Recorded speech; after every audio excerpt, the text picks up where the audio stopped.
আসসালামু আলাইকুম everyone, welcome back to my channel. BD blogger Farhana channel থেকে আপনাদের সবাইকে স্বাগত জানাই। কাছে দূরে যেখান থেকে বসে আমার আজকের ভিডিওটি দেখছেন, আশা করছি আল্লাহর অসীম রহমতে সবাই ভালো আছেন। আমরাও আলহামদুলিল্লাহ বেশ ভালো আছি। বরাবরের মতো আজও আরও একটি ব্লগ নিয়ে হাজির হয়েছি। আশা করছি শুরু থেকে শেষ পর্যন্ত আমার ভিডিওর পাশে থেকে যাবেন। অবশ্যই স্কিপ করা ছাড়া ফুল ভিডিওটি কন্টিনিউ করার চেষ্টা করবেন, কোথাও কোনো অংশ আপনাদের কাছে একটু হলেও ভালো লাগবে। আজকের ভিডিওটা সন্ধ্যা থেকে শুরু করেছি। সব সময় তো সকালের ভিডিওটা আপনাদের সাথে শেয়ার করা হয়। আজকে ভাবলাম সন্ধ্যায় কি করি সেটা আপনাদের সাথে একটু ছোট্ট ভিডিও আকারে শেয়ার করি। তো এখানে হচ্ছে আমি কিছু বয়ম রিফিল করছি। এই জারগুলোতে অনেক কিছুই রাখি, যখন বাসায় যে স্ন্যাক আইটেমগুলো থাকে সেগুলোই রাখি।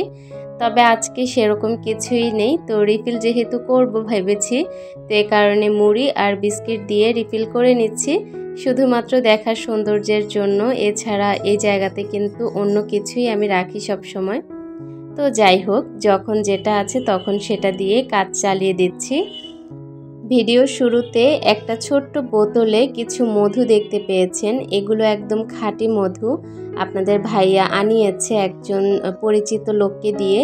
তো একদম খাঁটি মধুটা এনে দিয়েছে, যেহেতু সকালবেলা আমি চিয়া সিড সেই সাথে লেবু পানিটা খাই, আমার কিন্তু মধুর খুব প্রয়োজন হয়। তো এ কারণে আপনাদের ভাইয়া এনেছে। আর বিশেষ করে ওর হচ্ছে প্রচুর ঠান্ডার সমস্যা, এ কারণে বিশেষ করে আনা হয়েছে। তো দুজনারই কাজ চলে যাবে। তো যাই হোক, মধুটা কালকে আমি একটা জার দেখিয়েছি লম্বা টাইপের, ওই জারে রিফিল করব, সেটা ইনশাল্লাহ কালকের ভিডিওতে আপনাদের সাথে শেয়ার করব। জারটা অনেকটাই ময়লা হয়ে গিয়েছে, এ কারণে আজকে আর রিফিল করলাম না। কালকে সকালবেলা জারটাকে ভালো করে ধুয়ে তারপর রিফিল করে নেব। আজকে মনে হলো আমার এই যে ছোট্ট কিচেনের এই কর্নারটাকে আমি যে অর্গানাইজ করে রেখেছি, এখানে রাতের বেলা লাইটিংয়ের অনেক অভাব মনে হচ্ছে। তো ভাবলাম একটু ফেয়ারি লাইট দিয়ে এই লাইটিংটা করে নেই। আমার বাসায় অনেক রকমের ফেয়ারি লাইট আছে, অনেক কালারের, তবে সেগুলো আসলে এখন আর ব্যবহার করতে ইচ্ছে করে না। দিনের বেলাতে লাইটিং সেরকম বোঝা যায় না, রাতের বেলাতে খুব বেশি সুন্দর লাগে। তবে দিনের বেলাতে দেখা যায় কি যে এই তারগুলো দেখতে আমার বিরক্তি লাগে। রাতের বেলাতে যদিও সুন্দর লাগে, তবে দিনের বেলাতে প্রচুর তার দেখা যায়, এ কারণে আমি সেরকম একটা অ্যালাউ করি না। আমার কাছে দেখতে ভালো লাগে না, এ কারণে আমি ফেয়ারি লাইটগুলো জ্বালাই না। তবে আজকে আমার মনে হয়েছে যে আমার কিচেনের এই কর্নারটা অনেক বেশি অন্ধকার লাগছে, আর ভিডিও শ্যুট করতেও ভালো লাগছে না, সেই সাথে নিজের চোখেরও প্রশান্তি পাচ্ছি না। এ কারণে ভাবলাম একটা ফেয়ারি লাইট দিয়ে আমি পুরোটা জায়গা ভালো করে সাজিয়ে নিই। আর দেখতে পেয়েছেন উপর থেকে নিচ পর্যন্ত খুব সুন্দরভাবে আমি লতাটা টেনে দিয়েছি। আর এখন দেখতে কতটা সুন্দর লাগছে, মানে বলে বোঝানোর মতো না। ফেয়ারি লাইটের কালারটা ছিল গোল্ডেন কালার। যে কোনো জায়গায় গোল্ডেন কালারের যদি একটু ছোঁয়া থাকে, সেই জায়গাটা অন্যরকম বেশি সুন্দর হয়ে যায়, আমার কাছে যেটা মনে হয়। তো এই জায়গাটা দেখতে কেমন হয়েছে আমাকে ছোট্ট একটি কমেন্ট করে জানাতে ভুলবেন না, জানতে পারলে আমার কাছে খুব বেশি ভালো লাগবে। কিচেন কর্নারটা তো সাজিয়ে নিয়েছি ফেয়ারি লাইট দিয়ে, এখন হচ্ছে সন্ধ্যার নাস্তা তৈরি করার পালা।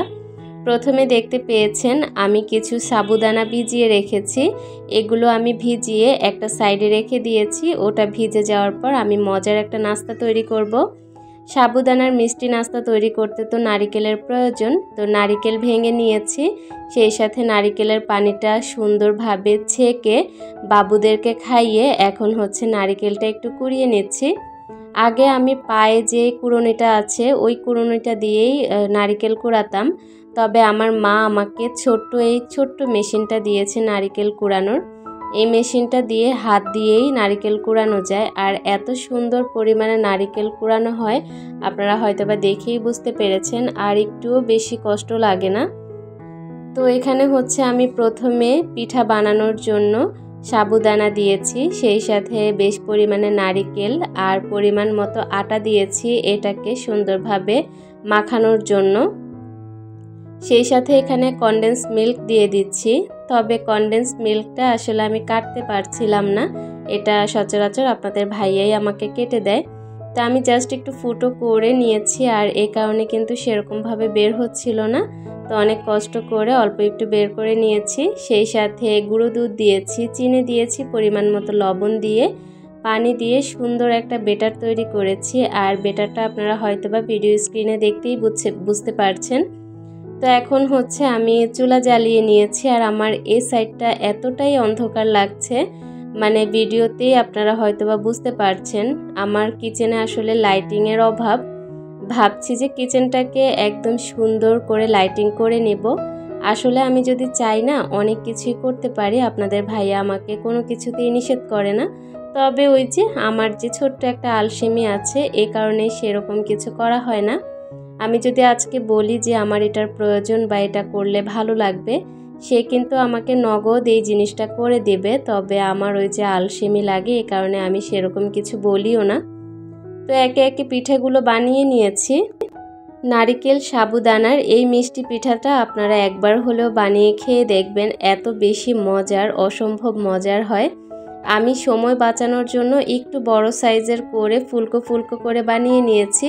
আপনারা চাইলে কিন্তু ছোট ছোট মিষ্টির মতো করেও বানিয়ে নিতে পারেন। আমি যদি এটা করতে যেতাম তাহলে আমার অনেকটা সময় লেগে যেত, আর বাচ্চাদের ক্ষুধাও পেয়ে গিয়েছে। তাই ভাবলাম একটু বড় বড় করে বাবুদেরকে বানিয়ে দিয়ে দেই। তো সবাই একসাথে বসে লিভিং রুমে নাস্তাটা করে নিয়েছি। এখন একটু চা তৈরি করে খাবো। আমার শ্বশুর শাশুড়ি আজকে কেউই আমার সঙ্গ দেয়নি চা খাওয়াতে, শুধু আজকে আমি একাই চা খেয়ে নিচ্ছি। আপনাদের ভাইয়া কিছুক্ষণ আগেই আমাকে কনডেন্স মিল্কটা এনে দিয়েছে। আমি আসলে সেরকমভাবে এই দুধের চা খাই না, গুঁড়ো দুধটাই খাই। তবে সে কেন এনেছে জানি না, হয়তোবা অন্য কিছু খেতে ইচ্ছে করেছে, এ কারণে নিয়ে এসেছে, পরবর্তীতে জানা যাবে। তো যাই হোক, কনডেন্স মিল্কটা অনেক কষ্ট করে বের করে নিয়েছি।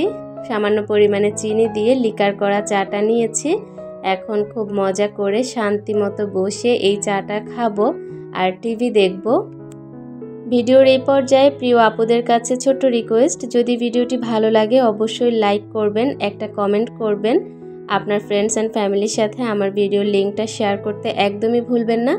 আজকের মতো আমার ভিডিও থেকে বিদায় নিতে হবে। পরবর্তী ব্লগ দেখার আমন্ত্রণ জানিয়ে এখানেই বিদায় নিচ্ছি। আল্লাহ হাফেজ।